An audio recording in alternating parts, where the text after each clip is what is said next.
Valsad rural પોલીસની ટીમે Atul second gate પાસેથી આઈસર ટેમ્પામાં વેસ્ટ પુઠ્ઠાની આડમાં લઈ જવાતો 3,54,000ના દારૂ સાથે ચાલકને ઝડપી પાડ્યો। વલસાડ રૂરલ પોલીસ મથકના પીઆઈ ભાવિક જીત્યાની સૂચનાને ધ્યાને લઈ રૂરલ પોલીસ મથકના જવાનો ઓમદેવસિંહ, નિર્મલસિંહ, માધુભાઈ, કનુભાઈ, યાજ્ઞિકભાઈ તેમજ ગોપેશભાઈ મેરામભાઈ પોલીસ મથક હદ વિસ્તારમાં મિલકત સંબંધિત ગુનાઓ શોધી કાઢવા માટે પેટ્રોલિંગમાં હતા।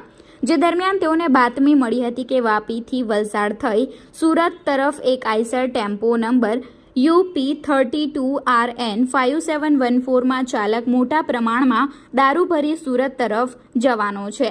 જે બાતમીના આધારે રૂરલ પોલીસના જવાનોએ અતુલ સેકન્ડ બ્રિજના દક્ષિણ છેડે નોબેલ ઉબાડ્યું નેશનલ હાઈવે નંબર 48 મુંબઈથી અમદાવાદ જતા ટ્રેક ઉપર બાતમીવાળા ટેમ્પાની વોચ ગોઠવી હતી।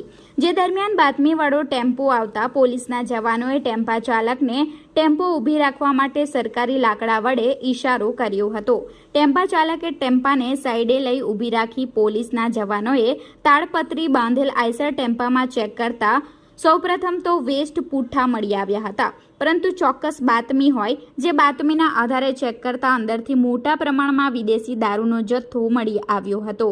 જો કે નેશનલ હાઈવે પર દારૂ ગણવો હિતાવહ ન હોય, જેથી ટેમ્પાને રૂરલ પોલીસ મથકે લાવી પંચોની હાજરીમાં દારૂની ગણતરી કરવામાં આવતા કુલ 5,724 નંગ વિદેશી દારૂની બોટલો મળી આવી હતી।